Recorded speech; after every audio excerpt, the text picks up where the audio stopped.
ଗୋଟିଏ ଜଙ୍ଗଲରେ ସାନୁ କାଉ ଆଉ ଟିକି ଚଢ଼େଇ ସାଙ୍ଗ ହୋଇ ରହୁଥିଲେ। କାଉ ଟିକି ଚଢ଼େଇ ପ୍ରତି ବହୁତ ଈର୍ଷା କରୁଥିଲା। ସେ କହୁଥିଲା, ଟିକି ଚଢ଼େଇ ବହୁତ ସୁନ୍ଦର। ଆଜି ମୁଁ ଭଲ ଭାବେ ସଜେଇ ହେଇଛି। ଦେଖିବା ଟିକି ଚଢ଼େଇ କେମିତି ମୋଠୁ ଭଲ ସୁନ୍ଦର ଦେଖାଯିବ। ଏମିତି ଭାବି ଭାବିକା କାଉ ଉଡ଼ି ଉଡ଼ି ଯାଉଥିଲା। ବାଟରେ ମିଟୁକୁ ଦେଖିଲା। ଏ ନାଲି ଥଣ୍ଟ ଶୁଆ, ସତ କହିଲୁ ଏ ଜଙ୍ଗଲରେ ସବୁଠୁ କିଏ ସୁନ୍ଦର, ମୁଁ ନା ଟିକି ଚଢ଼େଇ?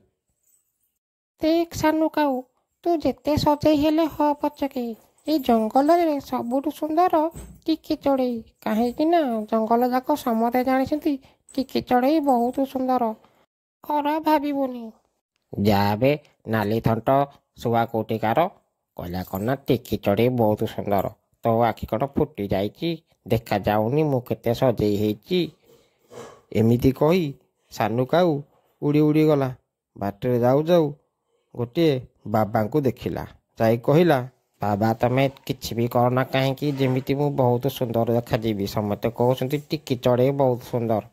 କିଛି ବି କର ଯେମିତି ମୁଁ ସୁନ୍ଦର ଦେଖାଯିବି। ବାବା କହିଲେ, ମୋ ପାଖରେ ଗୋଟେ ଯାଦୁ ଆଇନା ଅଛି। ତୁ ଏଇ ଆଇନା ନେ। ଯେପର୍ଯ୍ୟନ୍ତ ତତେ ଆଇନା ସୁନ୍ଦର ବୋଲି ନ କହିଛି ତୁ ସେ ପର୍ଯ୍ୟନ୍ତ ସୁନ୍ଦର ହେଇପାରିବୁନି। ଆଉ ତତେ ଟିକି ଚଢ଼େଇକୁ ମାରିବାକୁ ପଡ଼ିବ।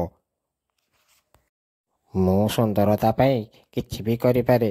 ଟିକି ଚଢ଼େଇକୁ ବି ମାରିଦେବି। ଆପଣ ମୋତେ ଯାଦୁ ଆଇନାଟା ଦେଇଦିଅନ୍ତୁ ବାବା। ଏମିତି କହି କାଉ ଯାଦୁ ଆଇନାଟାକୁ ଧରି ଉଡ଼ି ଉଡ଼ି ଗଲା।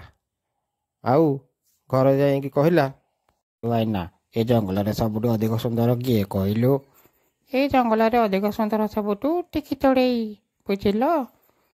ତାହେଲେ ମୋ ସୁନ୍ଦରତା ପାଇଁ ମୁଁ କିଛି ବି କରିପାରେ। ଟିକି ଚଢ଼େଇକୁ ମୁଁ ମାରିଦେବି, ସତ କହୁଛି।